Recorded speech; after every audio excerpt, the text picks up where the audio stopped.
Welcome to the first episode of the Blake Anderson podcast. My primary objective is to have interesting conversations with interesting people. The first episode is with Zach Gadagari. Zach is my 18-year-old co-founder and CEO of Cal AI, an app that does over $30 million a year in revenue. This conversation is all over, from AI apps to brain chips to simulation theory. I hope you enjoy. Thank you for joining me on my first ever podcast as a host. It's great to have you. Thanks for having me on. We can get right into it. Zach, what are AI apps? AI apps could be any kind of software, a website, a mobile app that integrates AI technology into the main feature set in some kind of way. How would you describe this to the average person that is pretty unfamiliar with AI or artificial intelligence, and also pretty unfamiliar with software as a whole? What's new about AI apps versus the apps that they were using on their phone 5 years ago? It's a good question. Software, I'm sure most people by now would know what that means. You interact with software every day in your phone, turning on the light switch, everything uses software. Now, what AI allows people to do that it didn't allow previous technology is almost a human-like touch to many different scenarios. For example, in the past, in software, there's this term called an if statement. And that was probably the closest thing that anyone could just code up, and it mimics decision-making. It's a binary thing. You could go in one of two directions. If this, then that. If the color I detect is red, then turn on the light. If it's not red, then turn off the light. Versus now with AI, you can tell the AI to turn on and off the light based on the time of day, the mood it's feeling, for example, factors that can't be easily measured. So essentially variables that are not as easy to quantify into some sort of binary set, and then maybe build branches off of that. You can take AI, which can understand context, being language, images, whatever it may be, and produce a human-like analysis to it. Definitely. So what have you done with AI? For people that are listening that are unfamiliar with you, how did you get into it, and how did you identify opportunity? I started coding when I was 7 years old. I was obsessed with building video games, built those for a few years, put my first app on the App Store when I was 12. No AI involved. Back then, it was very difficult. You would have to make a custom model if you wanted to put out any technology that used AI. Fast forward a few years, and I built an unblocked gaming website, grew to 5 million users, sold that. Still no AI, but it taught me a lot about distribution. Fast forward, got into the app game, built a few small projects, and then teamed up with yours truly on Cal AI, an app where you can simply take a picture of your food, and artificial intelligence will tell the user the calories and the macros. This is obviously a special podcast to do for the first episode, being that you and I have been partners for over a year. When we first started working together, you were 16 years old. You had some experience in software, but it's not like you were a professional by any means. And I think that's a testament to how much opportunity there is in the AI app space, but also how much opportunity there is in the economy as a whole right now. In that when things move more quickly, when you have these massive advancements in technology, the only differentiating factor, or one of the primary ones at the very least, is how much you can stay at the forefront, how much you can stay up to speed on the new technologies and their new applications. And so for AI here, it's like there have been application studios that were building mobile and web applications for years, even decades prior. And yet people like yourself and myself can come into the industry with relatively no expertise in the more traditional sense, but we can rise to the top pretty quickly by applying the new technology and becoming relative experts in the new field. I had ideas for all kinds of things in the past that simply weren't possible to build. But now, since all of these APIs are publicly available, anyone for very cheap cost, just a few cents for thousands of AI calls can do anything. I mean, when we started Cal AI, there was a YC-backed company that 2 or 3 years before raised millions of dollars, but they went nowhere. And in the matter of probably the first month after launch, we generated more revenue in a month than they probably did that year. So I want to get back to AI apps in just a moment, but I think this thread is super interesting. You can be a YC-backed company. You can raise millions of dollars. You can say that you have the best in-class engineering and then get out-competed by a bootstrap team a few years later because of the underlying changes in the publicly available technology, right? Here being the advancement of LLMs. You don't need to build super sophisticated in-house models if you just expect that the models in a few years that everyone has access to are going to get the job done. Yeah. Now, following this, what do you think are some opportunities right now?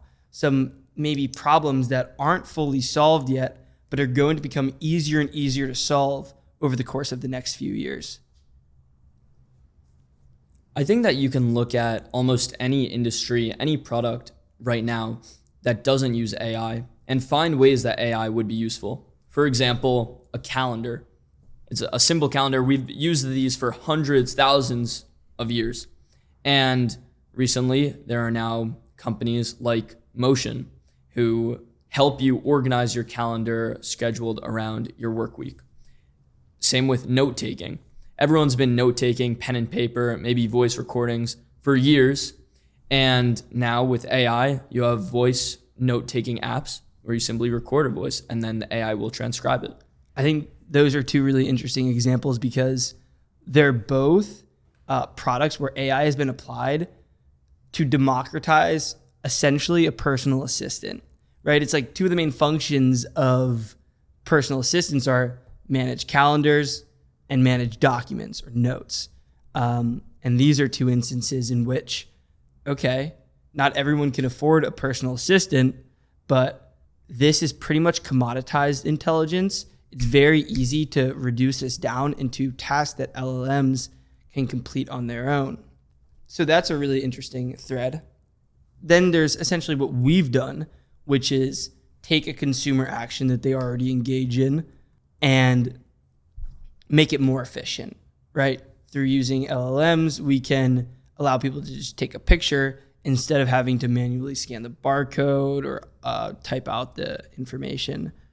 Are there any of these other sort of meta improvements that you think people should focus on when they're thinking about how the future of AI technology is going to progress?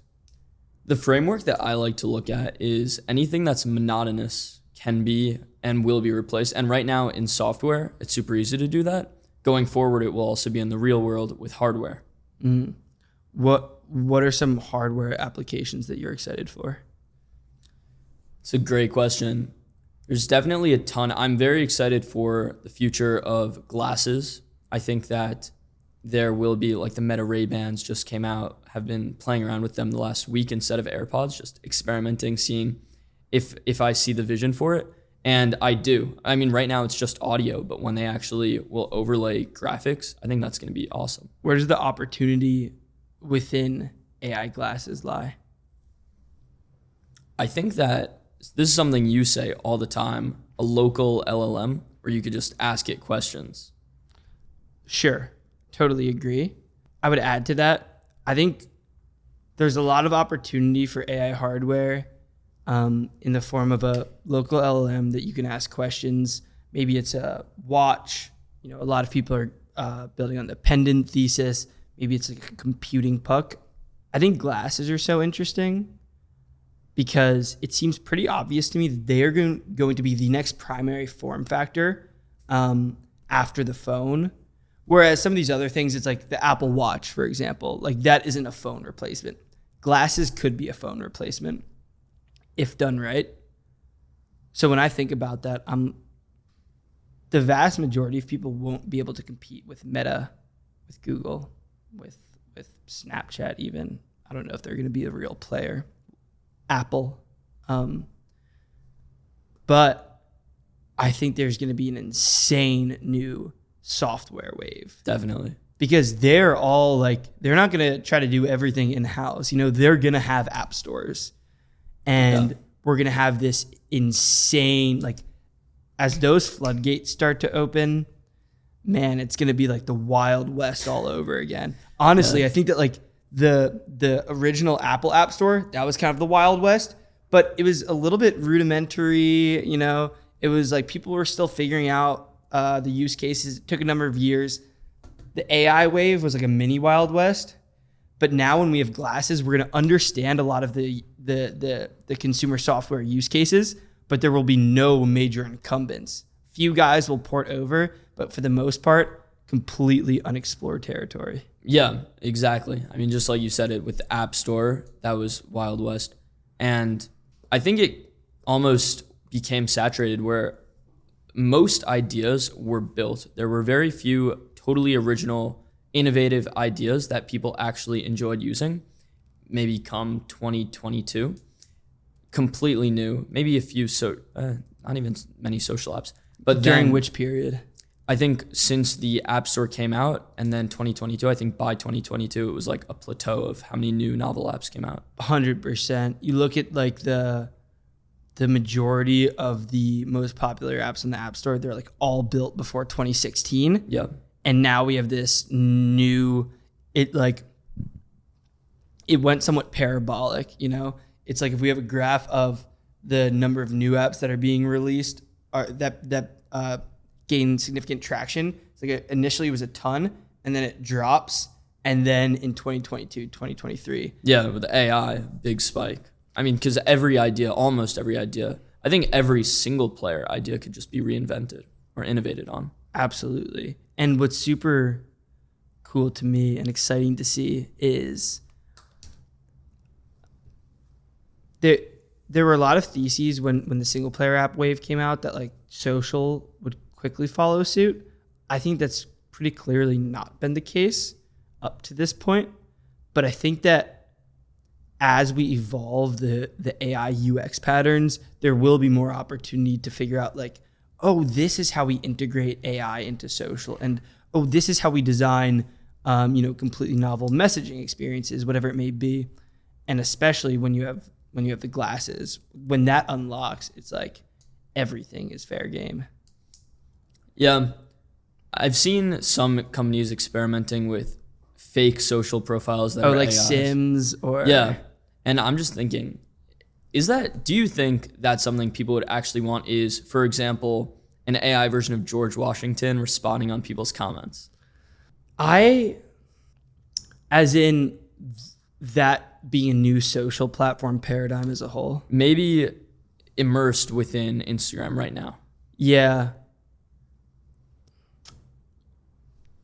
I have a hard time. I mean, so many of the comments that we see already are bots. Yeah. What is it? It's got to be nearly 50% of interactions on the internet are probably bot oriented. Dead internet theory. Yeah. I feel as though it has to take it has to be a new platform for that to be integrated effectively. Maybe that's true. However, I do think that we're the generation that has grown up on these technologies. And when we die, it seems weird to me that we're going to have all of these social media accounts, Instagram accounts of dead people that had millions of followers, whatever it was, and they just stopped posting for hundreds of years. What's going to happen? I mean, what if an AI could perfectly replicate their personality and continue? Well, it's a great argument to be made that people talk about like the simulation, right? Simulation theory. Are we in one? Who knows? But in terms of in our base reality, what are we going to simulate first? Reality or the experience of reality in social media? I think that social media is significantly easier to simulate a fake reality in than our base reality. And so whether or not, I would assume that it has to be a new player. Like, I think that the current social platforms want to keep their identities tied to the real world with added bot engagement in order to to the extent to which it increases retention. They see that if they have bots liking your stories every once in a while and you think that they're real, then you're going to keep coming back, but then you still need to be grounded to the fact that you see your friends on the platform. Yep. But, there certainly could be players that build where it's like everyone's in on it, everyone understands it's an AI platform, and it's almost like you're playing a video game, but it feels like social media. That when I think about the future and where we're trending towards and always have been, I feel like we're always working on building a utopia around us. And I think that with brain chips and the direction we're heading, the virtual world is increasingly becoming, it is the escape. I mean, people escape on hours of content. They just scroll TikTok mindlessly. It is the Matrix. It is literally the Matrix. When we get to the point of brain chips and we could just simulate an entire utopia around us, and then one step further, what if we can just artificially induce the brain chemicals that just make us in pure bliss and we're just floating in a pod in pure bliss? This is why I'm bearish on virtual reality personally. I'm very bullish on augmented reality, very bullish on brain chips. Virtual reality, I just don't get it. I'm like, wait, so you're saying that I get to kind of see and experience a simulated reality, but I don't get any of the stimulus, like any of the real stimulus? I can maybe see, maybe eventually smell, and I can hear, but I can't feel. And I think that augmented reality will enable us to kind of transform the physical world that we exist in. And to your point, brain chips will enable us to enter into a completely new spiritual dimension, which is, it's sort of like the Black Mirror-esque, like, are we currently experiencing that? What do you think about AI in the next few years? How do you think it will actually work out with job displacement and the gap between the builders and people that have all of their jobs replaced? Is the gap of rich and poor going to widen? Yeah. So with these things, I feel that the possibility set expands ad infinitum, right? Infinitely, to the point where it's so hard to predict 20 years out. Yeah. Because there are so many premises that in order to make those conclusions, we're just like we don't have any ability to accurately predict it. Now, from like a theoretical, sort of like philosophical perspective, where I stand is, power laws will continue to scale. The vast majority of people will become increasingly displaced by AI. Their skills will become irrelevant. I think that this is kind of in line with the average individual is a pretty low performer to begin with. Totally. And if you're able to be completely replaced by AI, at least based on where it's heading, you probably weren't creating that. You were kind of plug and play to begin with. Totally. And to add on to that, I think that this is a good thing, though. I think that it will force society. It'll force us to ask questions like how we should spend such excess human capital, because we'll just have so much more human time on our hands. It would be a shame if that's like everyone just becomes like a factory worker sort of robot, right. Where we're like, actually the cost to feed these people is less than, and we're like, all right, fucking to the factories, you're less expensive than robots at this point. I don't, that would be a shame. I think that my techno-optimist sort of conclusion is that people get to spend more time engaging in the beauties of the world. Engaging in art, spending time with friends and family, time outside, and in terms of creating meaning with their life, they dedicate themselves to the pursuit of excellence, and they treat their life like a job, right? They take their health very seriously. They take the time that they spend with loved ones seriously. They create, they vibe code, right? Like AI tools are going to enable every human to become an increasingly high leverage creator. And even if they're not creating all that much economic value, maybe they're able to create more beauty and happiness in the world. Yeah, I've thought a lot about the idea of universal basic income that some people have been suggesting could be the direction we head toward. And I used to always think it sounds ridiculous we would ever pay people to do absolutely nothing. But now I'm thinking, I mean, people who get paid minimum wage, how much value are they actually adding? Maybe it's like basically the same thing. It's not like people that are getting paid minimum wage are doing much more than what the people on UBIs would get when robots are replacing their job. Yeah. I think that UBI becomes like pretty obviously necessary in my eyes when the average individual is not able, like when the highest leverage extent of their work is just completely commoditized and worthless.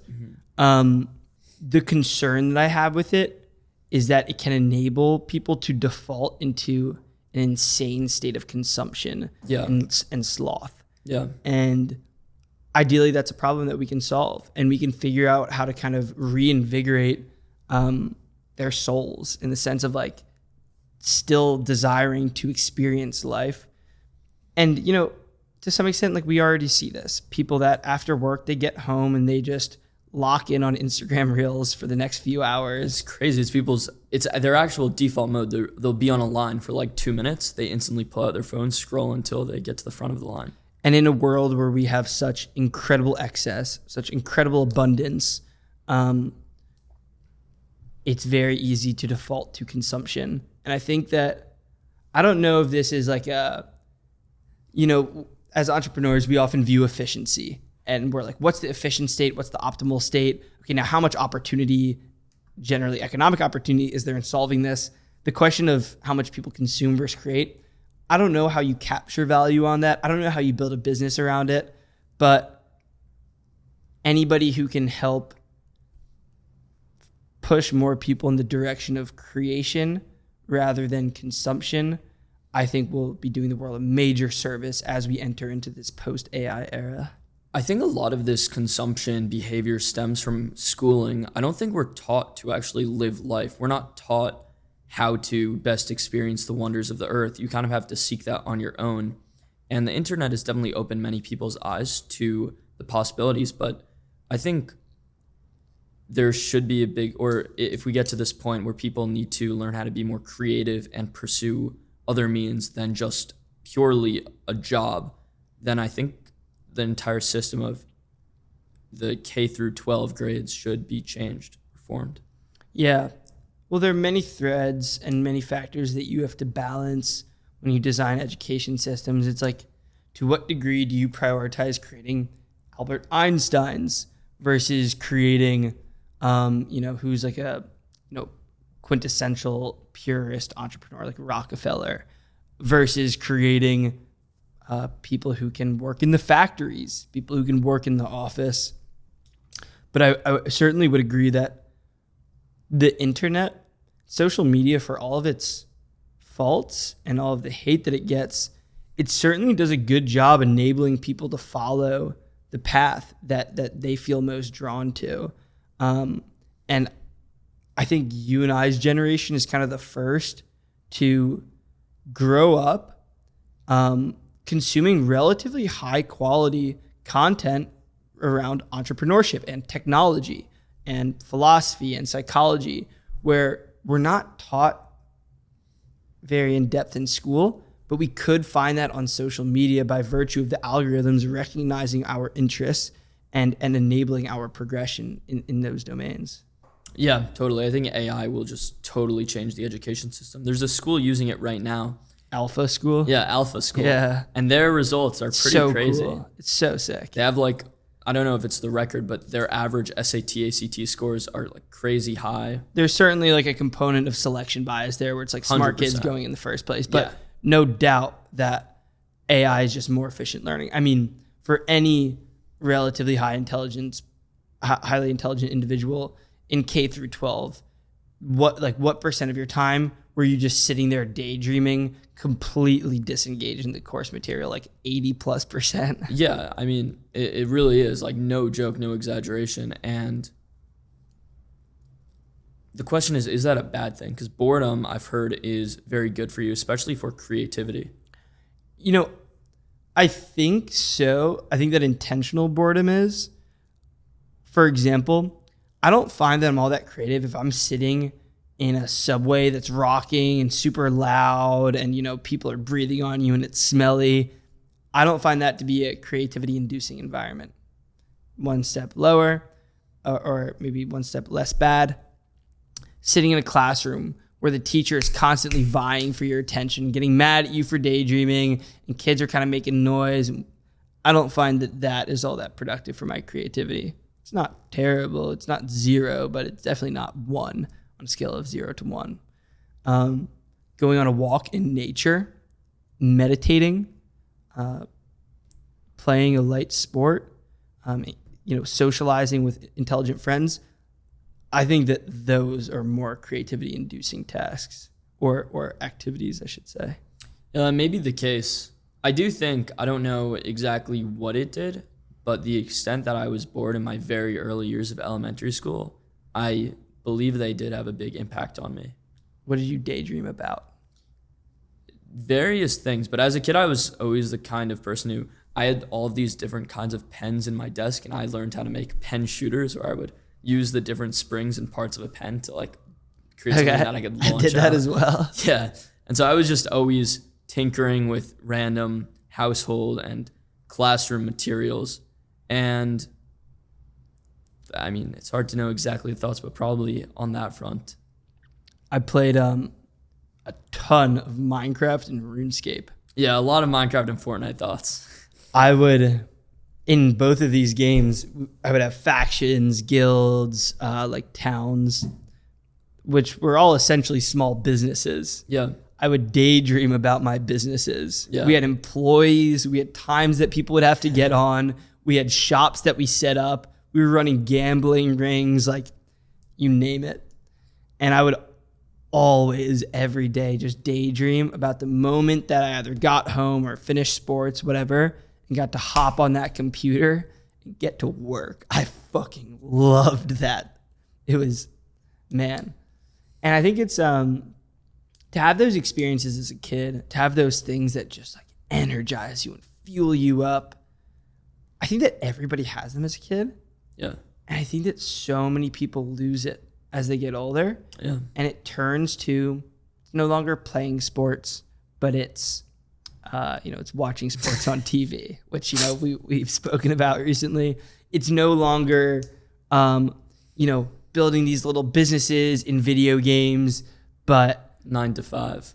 it's they're not, but even if they're not getting excited about that, maybe they're getting excited about like going home and watching fucking Wolf of Wall Street, because that's how they get their little like fake dopamine fix. And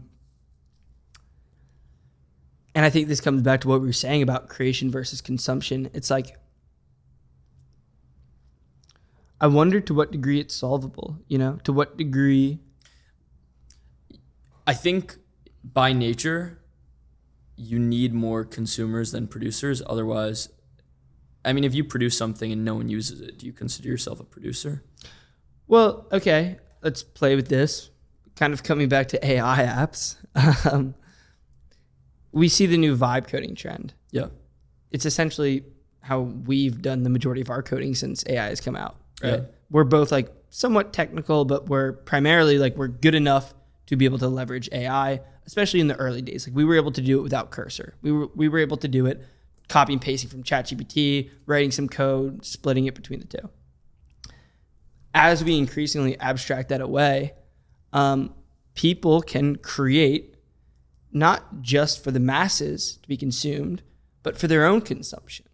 So for example, you can create your own sort of Zach CRM that has the specific sort of task list structure that you want, that has the sort of goal setting reminders that you want pretty easily. And you can interface with this application and you can tell it to change how often it reminds you, and all these different things that previously were difficult or had to be very static within applications. Now you could create that for yourself. So if we're moving towards this world, I actually think that we're moving towards a world in which more and more people can create, and it doesn't have to be that creation is centered or isolated to the few with capital and the few with connections and the skills, but that everybody can become a creator. That's true. I think a lot of it, I think motivations would need to shift. A lot of people, I mean, even now, it's definitely becoming more popular to vibe code just because it's easier. I think a lot of it is the friction point, and you have to be more motivated than the amount of effort it's going to take. And so the effort will consistently continue to decrease, but the effort is always low of just consuming. How do we motivate people to want to consume? And is that even something we should do? Like if someone just wants to live their life on TikTok, is that objectively a bad thing? You mean how do we motivate people to want to create? Yeah. Um, I think that goes to what you said about excess human capital and how to best spend it. which is, to some extent, like I view going on a walk in nature. It's creativity inducing and increases my capacity for creation. But I view that as more of an act of creation than I do an act of consumption. What it really is it's an act of experience, right? I'm experiencing this moment in nature, but it's one of one, And so like it feels like I'm kind of like creating this experience in my life rather than consuming this experience in my life. Although it has elements of both. It's definitely interesting. I think. So, sorry, real quick for me to finish this analogy. So, with regards to the excess human capital, it's like we've both read Man's Search for Meaning, right? He posits that there are a few ways to create meaning in your life. There's creation, there's experience, and there's living with virtue through suffering, whatever. I think people often take the experience and they relate that more to consumption. I don't view it as such. I think that there's a distinct difference. And like I had said, I think that the act of experience is more akin to the act of creation.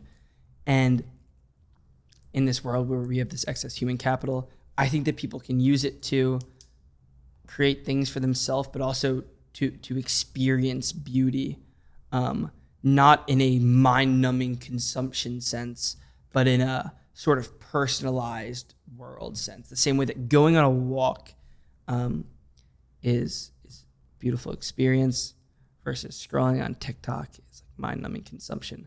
I think that we'll have more opportunity to cultivate those sort of beautiful experiences in people's lives if they so choose. Yes. I think the problem is if they so choose, because just like it will be easier and easier to do that, have the more beautiful experiences, because you won't need the responsibilities of 9 to 5s potentially.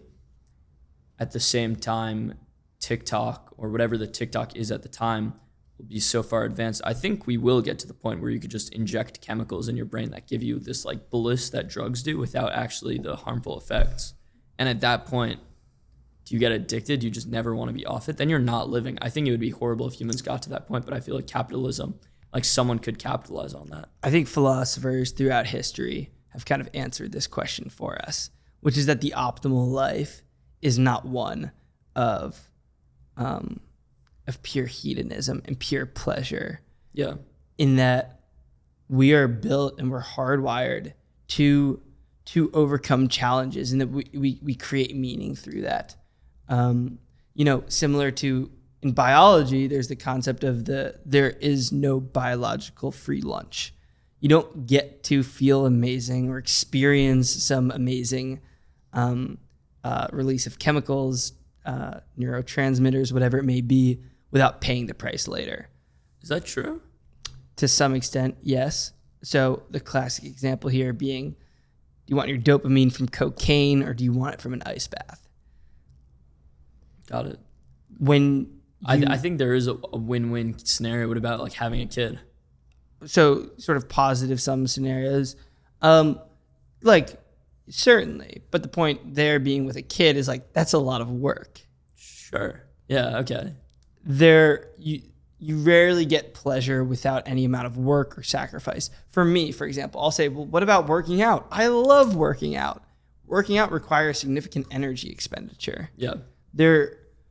You don't get the upside without having to pay either maybe it's the, for cocaine, you do it right now, you get the dopamine, and it lowers your baseline dopamine in the future. For working out, it increases your baseline in the future, but you pay with physical energy expenditure. For children, you pay with physical energy expenditure, you pay with resources, you pay with this sort of emotional attachment that you create. Okay, what if you stop before actually having the kid? Okay, so you have sex Yeah. without having a child. This gets somewhat philosophical, but many would say you pay and you're decreasing your ability to soul bond and pair bond in the future when you have sex with a lot of women without really developing that deeper relationship. That what you're doing is you're kind of just numbing your brain, and that maybe it's fine, but that might impact the depth of the relationships that you're able to experience in the future. And so that's on like the relationship front, but then also like you still have to, it still requires energy. It still requires effort to be able to court a girl, That's true. So coming back to your point of why don't we just inject chemical? Well, not that your point was why don't we do it, but that we could theoretically in the future, the Black Mirror-esque, like, let me just turn up the bliss mode. Was that an episode? Bliss mode on a device? Yeah, there was a recent episode where you can kind of control the different experiences. That's actually super interesting because I was talking to Will Ahmed from Whoop, and he was telling me how Whoop, what it does well is it helps you measure what's going on in your body so that you can improve it. Whereas other forms of technology could actually just solve the problem instead of be a measurement tool. So there are devices that can not cure depression, but like temporarily fix depression by hooking up to your brain. So here's another example where people that are generally less motivated, more type B people, my understanding is that they have higher baseline levels of serotonin, which is like, that's awesome, right? They feel more pleasurable on a minute-to-minute basis. And then the cost is that they generally have less drive. I think my little brother is kind of like this. I love Teddy. He's an amazing kid, coolest guy to hang out with, super smart. He doesn't feel that like go, go, go. He's a pretty chill guy. Like, he likes simple things. The trade-off is that if he continues like that, I don't think that he's going to be as successful as me. But that's okay, right? That he has a perfectly happy life and is going to create a ton of meaning and have a great time. And so I feel like with any of these sort of futuristic devices of like, oh, I'm just going to change this thing, you always pay in some sense. Yeah, maybe you're right. And I think that that's what life is. It's like there are always trade-offs. And I don't think necessarily that there's any calculating your way into what the optimal balance is, It's not like, oh, well, it's actually 0.23 serotonin today and 0.7 dopamine. But following your gut and following your soul, right? We're complex organisms, and we've built up these sort of, our genes are encoding into us the action that we as individuals are supposed to follow, our life paths, our destinies. Right. I agree with you. I don't think there's a clear answer. I don't think we will ever have it answered until we die.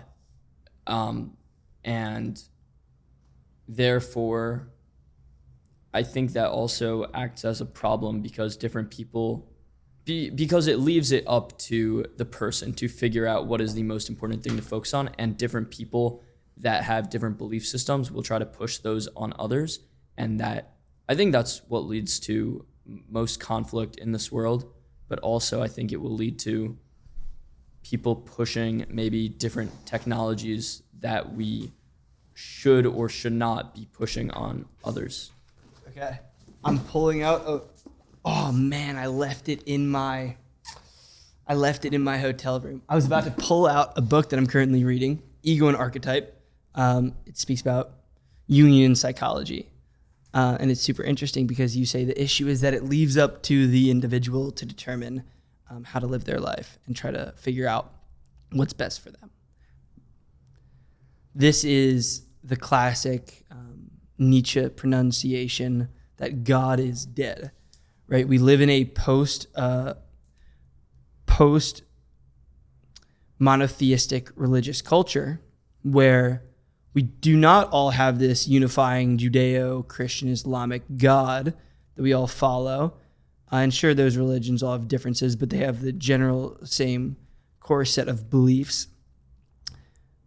we don't have that anymore. And so previously, we all figured out how to orient our lives based on looking to religious texts and what we're taught by the church, that manifests itself not just through the Bible, the Quran, the Torah, the words themselves, but through the collective unconscious and the collective conscious as well.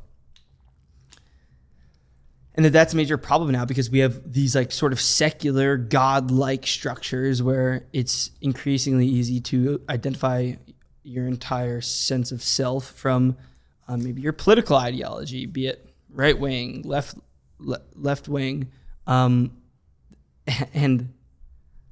there are two interesting points here on a technological front. One, which is your algorithm can kind of become somewhat of your God in that it teaches you the different sort of virtues and things that you should strive for in life. And people have very different algorithms, as we know. So people worship these sort of like somewhat individualized, somewhat sort of attractor basins where like you get fed into similar pipelines. And then two, is artificial intelligence. And this is the concept of AI alignment, right? It's like, how do we ensure that AI is funneling people in the correct direction towards the aspirations that we deem valuable and virtuous in Western culture? Some people are starting to believe in this idea of a church of AI or AI God. And it's an interesting thing I've increasingly started to hear. What are your thoughts on this idea? It is. It's fascinating. When I was a student in Walter Isaacson's class, he told us that Elon and Sam in the early days of OpenAI, so we're referring to Sam Altman, the CEO of OpenAI and one of the founders, and Elon Musk, who was originally one of the co-founders of OpenAI, but then was forced out. Or I think he actually left by his own accord. I think he left. Yeah. Following a dispute.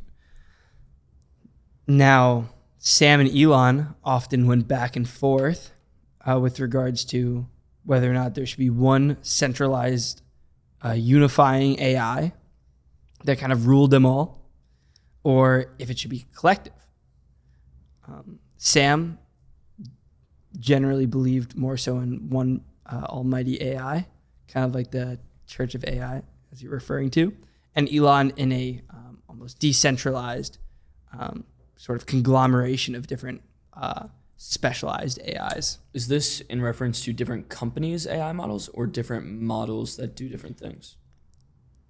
I don't want to put words in Isaacson's mouth, but based on how I remember it, it was like a theoretical optimal structure, but that's kind of both additionally how they orient themselves as individuals. And this was around the time that OpenAI started to transition its efforts to closed source. Yeah. Now, in line with the AI God, I think that there's a passage in Isaacson's book where Elon is speaking to either Larry Page or Sergey Brin, founders of Google. And Elon's like, dude, we need to prioritize the human race above all else. And they go, well, why? Artificial intelligence is going to be the more intelligent life form. It's only natural in the course of the history of the universe that the more intelligent life forms prevail. And so I don't understand why we need to prioritize the preservation of the human race. We should prioritize the acceleration of the AI race at all costs. It's not word for word. That was how I interpreted it. People should do their own research, but it's hard to say. I generally am a believer in humans. I love humanity. I want to see humans to continue to succeed. Ideally, we can foster healthy relationships with AI as well. I think getting to the point of treating them like gods at this point in time is probably not something that we should universally adopt. But who am I to say? These are very interesting points. I have noticed that we've started to talk very, very philosophically when we started with just the conversation of software. And I think something maybe interesting is Maslow's hierarchy of needs. I don't think I always thought very deeply about things, but maybe not this deep and to this extent until very recently, because I think I was always on this like treadmill, or I was on the journey. I was still searching for how to make it to the top, and there's so much left to go. But at this point, I do feel like now I am worried about these existential thoughts. And just I think something to the viewers that they might appreciate is you do not have to think about this stuff to build a successful AI app. It's true. I don't think that you need to have a fully developed nor worldview as a whole, nor do I think that you need to debate these sort of existential topics. That said, I think that developing a general holistic understanding of the universe is valuable beyond just its utility, though I do think that there is real utility.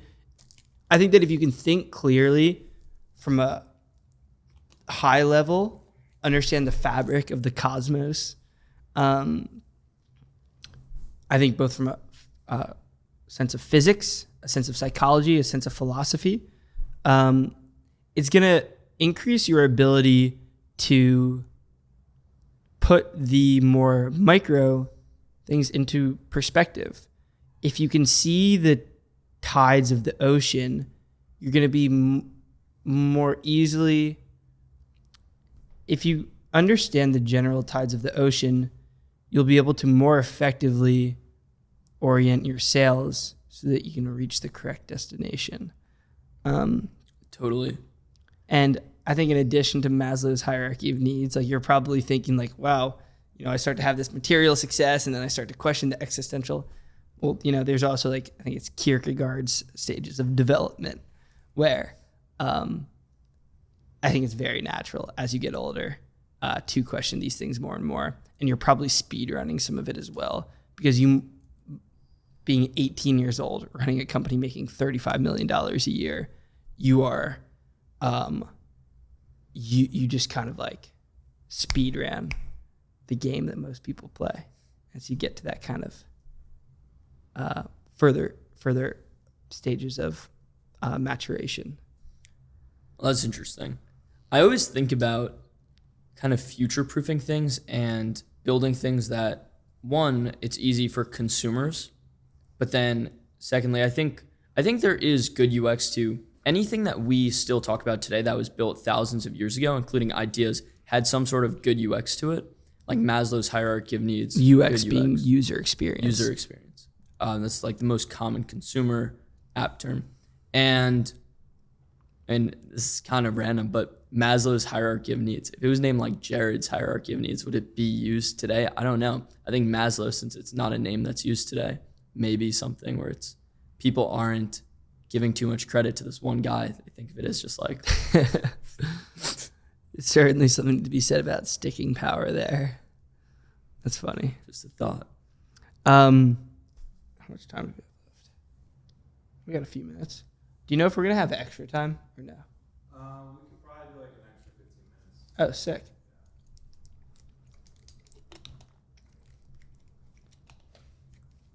When you think about the future of your life,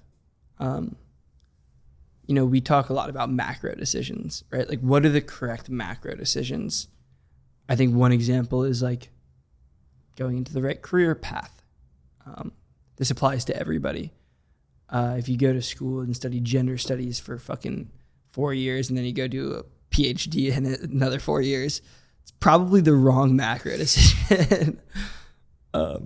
And like, no, I won't accept like what about the exceptions? No exceptions here. How do you think about making the correct macro decisions in your life? Like, what are the frameworks that you use? It's a good question. I used to think that the best way to make macro decisions was first define a purpose and then orient everything around trying to achieve that purpose. But after doing a lot of deep thinking over the last few months, I have came to the thought that I don't think there is any clear, not just purpose. Purpose is fluid, but I think that there's no clear optimal goal to chase. Well, I think that is what you just said. Its purpose is fluid. Exactly. Yeah. It's like it changes over time. Totally. And therefore, I think that, so I used to think, okay, let me find this one thing and orient everything. But now how I think about things is, what do I want to have done by the time I'm maybe 80 and on a deathbed? And when I think about the different things, it's build a product that billions of people use. And there's a reason behind everything. The reason behind this isn't just, it's not all, sure, I want to make money, but this isn't about money. Making money is a separate goal. This is more about, I love just seeing people use something I built. I also would like to know I had a net positive effect on society as a whole. And then there are other ones like, I want to create a song that hits the Spotify top charts. That's more of a thing that I think could be fun because I love listening to music. I listen to it a decent percentage of the day. I always have it on, so would love to have that done. And then there's a bunch of other things like giving a keynote speech like Steve Jobs. That's more rooted to childhood, how I was always really inspired by that, so I want to recreate it. Having a documentary created, that's probably more ego. But all of these things I want to do, I think I've thought recently, okay, what makes the most sense to order it? And then moving in that direction. So right now I'm very focused on the entrepreneurial path of building businesses, getting to the billion users and giving that keynote. And then maybe after an acquisition, I would spend a year focused on music. And then after that, focus on the next and the next. I feel like a lot of people optimize across like individual dimensions. A lot of people are like, my objective is just fucking work, or my objective is athletics, or my objective is family. I'm sure this isn't groundbreaking news to many people, but I don't think that that's the right approach. I think that, like you said, to clearly define your purpose and then orient everything, like backtrack, how do I achieve this? I think that humans are inherently like way too complex and fluid to optimize like that. And I've certainly done that as well. Been like, okay, this is what I'm going to do, and then this, and then this. Rather, I like the concept of like, build your fundamental values. What do you stand for? Define them clearly. Is it strength? Is it family? Is it nature? Define the multiple. It could be 3, it could be 5, it could be 8 that you really care about. Maybe not 8, that might be a few too many, but define the things that you really, really care about. And then follow your gut. You don't have to say like, this is the end state for all of them. I think it's good to have goals, like you stated. But also follow your creativities, or I should say follow your curiosities. Yeah. Follow what interests you at any given moment. Have some sort of structure, but do the things that are most exciting. And I think that the world continues to move in this direction where, success, not just financial, but holistically, becomes less about really specializing and diving into one field, more about how do you become the sort of person that is able to be a high performer across the board. Follow the things that put you into flow state. And I've noticed that when I follow that sort of framework, I think we both experienced this, when we follow this framework, life is better, you feel better, you make more progress across every domain. I totally agree. And I think to dumb down everything you just said, it's like follow interestingness while staying away and being wary of shiny object syndrome. Absolutely. Yeah, very true. Follow your deep curiosities, ignore everything else. Yeah. And that's like following your gut. That is how I do want to live my life. And I think it's very hard to do before you have a lot of success, because not all forms of curiosities are easily monetizable. Yeah, dude, I would even say, like, before you have any success, once I feel like you have any amount of success, everything becomes much more clear. The main optimization is like, whatever it takes, get that first fucking win. Like, get it, finish it. Yeah. And then you're able to kind of understand what works and what doesn't, because then you get the real positive feedback. Up until that point, before your first success, everything is negative feedback. Everything's like, didn't work. And then one thing works, and you kind of see behind the curtains a little bit.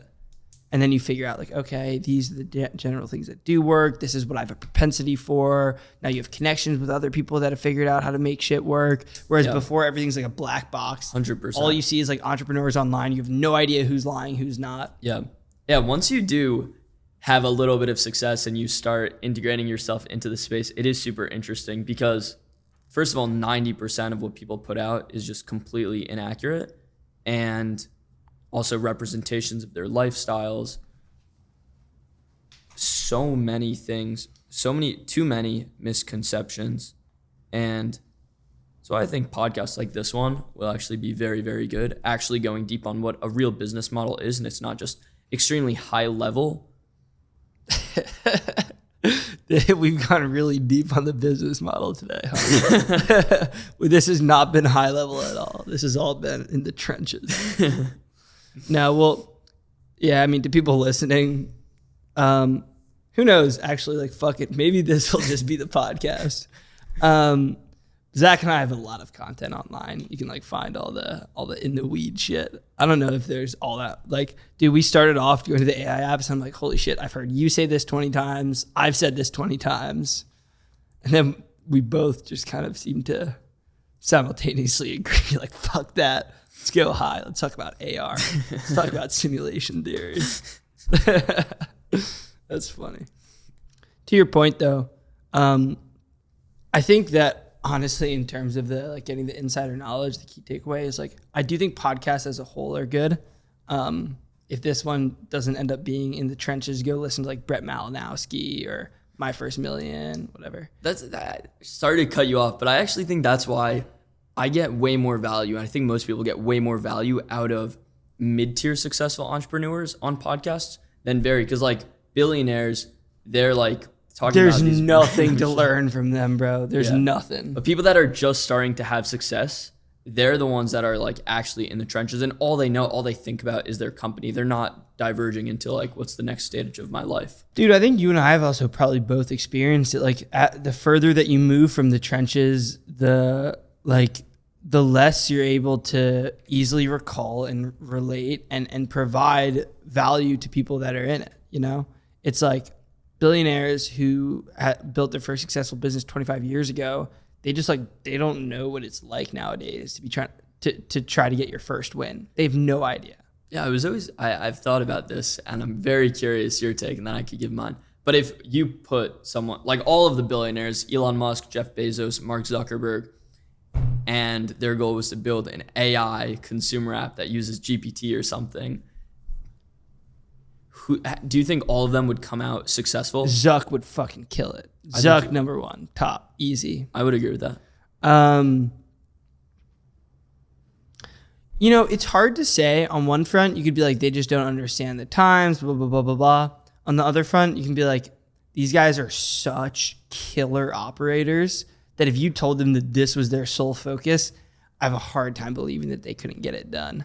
Yep. Like, sure, they might not understand the virality as much, but to get to that level, the degree to which you have to be able to learn systems, I would say to get to that level, continue playing there and continue to push it, right? These guys aren't just lucking into it. Yeah, that's the side I lean toward as well, that they would be able to. Yeah, I think it'd be very easy to be like, nah, man, we got something that they don't. I mean, I think their intuition isn't there. Like, they won't have the intuition for a viral TikTok, but they're not going to come up. Yeah, they're not going to create the viral TikTok, but they're like, they'll just study the space. Yeah. They'll figure out, they'll replicate, they'll make something work. Make a deal, whatever it is. But I think it is, the playbooks now are just so different. You know, I was talking to our friends who founded Moonshot, and they were saying, they were like, or we were all saying, we were like, you know, it's funny because nowadays, in the past, you look at all these previously successful or the biggest founders of the past generation, the Jensen Huangs, the Elon Musk, the Mark Zuckerbergs, their time horizons on most of their projects were pretty long. Even the examples that we use of you can do stepping stone, look at Sam Altman, look at Elon Musk, build something that makes money and then use that to parlay into bigger plays. This playbook was not nearly as accessible for them. Yeah. The difficulty to build a successful venture, you couldn't, the technology didn't exist to spin it up in 3 months as an individual, 30 years ago. Right. Possible, but extremely difficult. You didn't have distribution solved. You didn't have engineering, all of these software service providers. You didn't have Figma, it's so I saw Gary Tan had a tweet the other day, CEO of Y Combinator, Y Combinator. I don't actually hate them. I just like making fun. Gary Tan had a tweet. He was like, you simply cannot apply frameworks of the past, what have traditionally worked for decades in an era where everything is being turned upside down. The technology is unlike that which has ever been encountered. The rate of progress is just there aren't comparables. There isn't precedent. It's a new day and age that we play in. Yeah. We got 5 minutes, by the way. Okay, I want to see if there's something fun to wrap this up with. Okay, let's get tangible. We can do this. Will be some good clips too.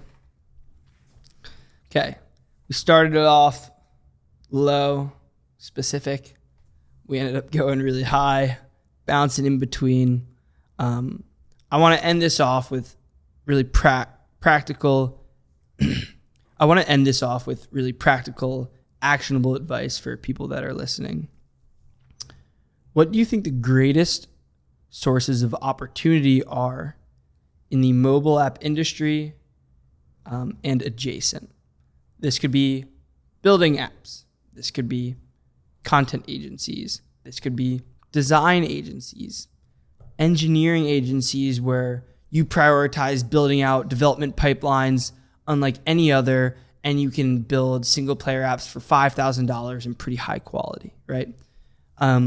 If you were to get started today and your goal was to make $100,000 in cash as quickly as possible, starting with $5,000, how would you do it? I would go the app strategy, 100%, no doubt. I would look on the App Store. I would look through all of the top charts, health and fitness category, the entertainment category, lifestyle, find apps that are ranking the highest, or find new apps that are up and coming, ones that ideally don't use AI or ones that are just built poorly. They clearly have virality to them. It's clearly a use case people want, but it's executed on very poorly. I'd come in, I would figure out a hook, a viral hook, which it maybe would use AI, maybe not. And so I would innovate on that idea. It's already validated.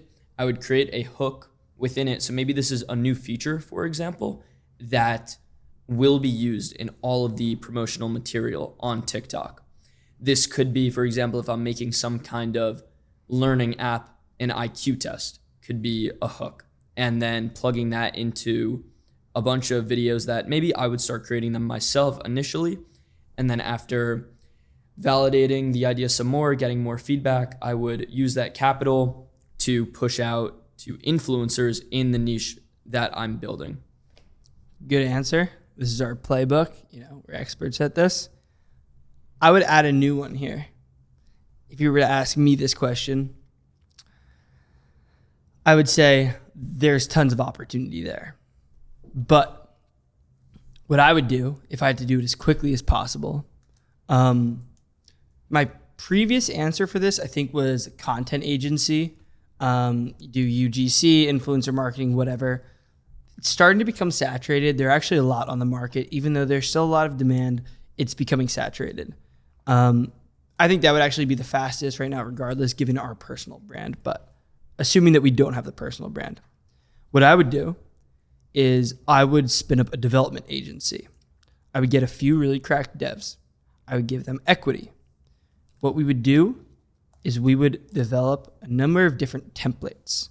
We would have onboarding templates. We'd be really good at paywall strategy, and we would be able to design the viral AI features as quickly as possible. We would then go partner with 10, even 20 influencers that have solid distribution. We would give them each 60% of the product, maybe less, but enough to properly incentivize them to feel like it's their thing. But we would retain general control of the company. We give them 60% of the profits. We take 40. We spin up these apps. We make them good, but we don't have to make them perfect. We're doing 20.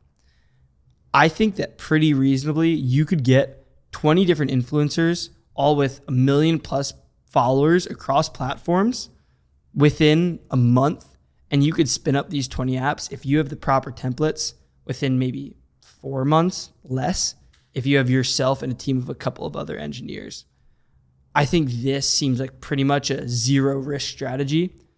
The big thing that you have to do is you have to social engineer your way into the sufficient credibility to get these influencers to partner with you if you haven't already had success, right? This is for someone with $5,000 and no credibility. That's the only hard part. You solve that, it's game over. I completely agree. And that's what I was going to bring up. I think the reputation without a personal brand, that's the biggest challenge. Zach, thank you very much for joining. Thanks for having me on. To everybody that listened, I hope you guys enjoyed. We were obviously all over the place, but I don't view this as like this needs to be a super dialed in, like maybe, we'll see. Maybe we'll go like really deep into business breakdown, super structured if that's what you guys want. But what I love is having conversations like the one I just had with Zach, where we explore some of the technical weeds, some of the operational specifics of how to build a successful business. Us obviously talking about AI apps. Maybe that's what I'll do with future guests. Maybe we'll go deeper into the philosophy. Whatever you guys liked hearing about, just like leave a comment. If this is on YouTube, Instagram, whatever. Yep.